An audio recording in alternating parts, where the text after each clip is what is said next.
What's up guys, my name's Antun Saweras, and in this video I'm going to show you my 240SX vert and replacing the tension rods. Now this is a 1994 240SX convertible, also known as a vert, and we're going to be doing the tension rods today. So I have replacement tension rods from ISR, and then also in the next part I'm going to be doing inner and outer tie rods, as they're also going on the car. If we take a look under the car here, we can see that my tension rod is failing. It's leaking all the rubber, and also when driving, it just got a clunk when you're turning the wheel and braking. So it's in need of replacement. About the car itself, the car only has around 97,000 miles when I got it, so I only put a couple hundred miles since I've gotten the car.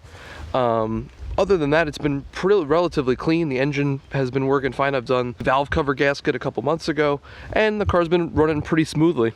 I did some interior work to the vehicle, replaced some speakers, did the carpet, little things like that. Nothing too crazy, very little sound deadening. So we might revisit that later on in this series. Now that being said, the car isn't without some problems. We do have some rust in a couple of places, which isn't unheard of for a 240. As you probably already know, rust is kind of a magnet to these cars.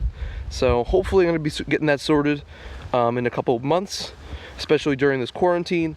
This is the most problematic rust, excuse the wild cats, but this is the most problematic rust right here.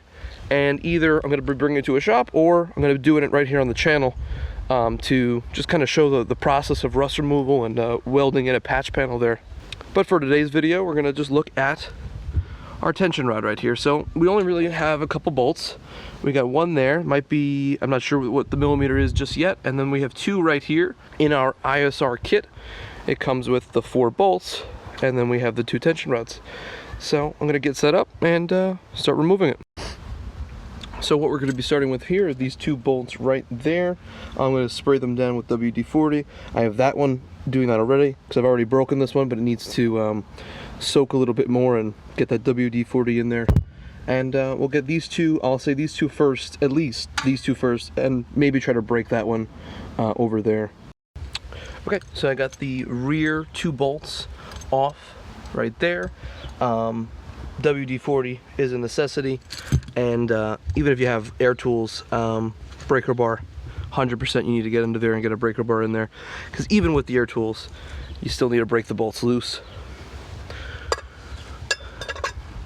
Now for the big one right there, again, like I said before, probably 17 millimeter on the 17 millimeter wrench on the back, and then 17 mil breaker bar on the front, and we're gonna break that loose and then get that one off.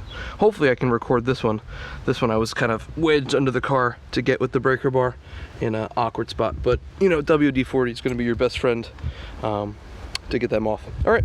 So once I get that one off, we'll compare the two and adjust it accordingly to get the right adjustment for this side. So after breaking that with the breaker bar loose, get a 17 millimeter ratchet on the front, 17 millimeter wrench on the back, and there's a nut on that side, so we have to hold that nut steady and then loosen on that side.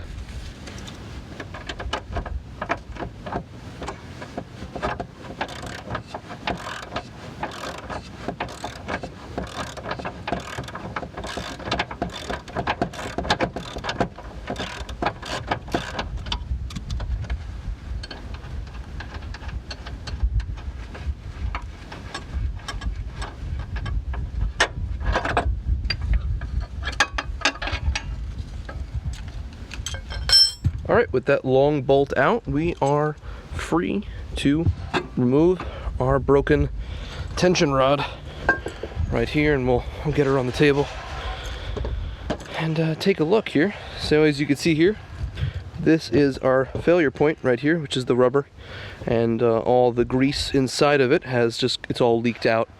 And you know, after 26 years on the car, you can't expect too much more than it failing after that long.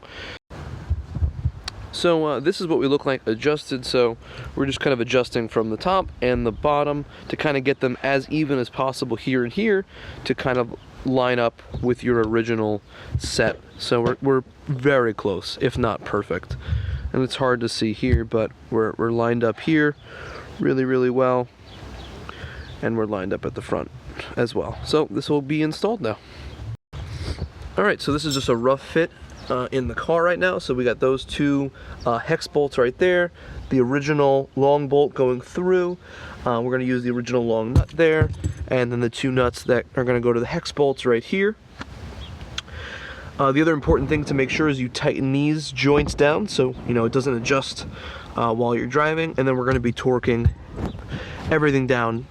So that's going to be it for this video on installing the tension rods on my S13. I did the other side off camera real quickly, but it's all set, it's all done.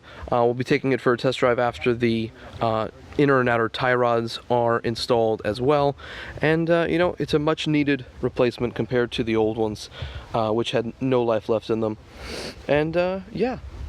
If you have any questions, comments, leave them down below. As always, my name's Anton Suarez. Please rate, like, and subscribe, and I will see you in the next video.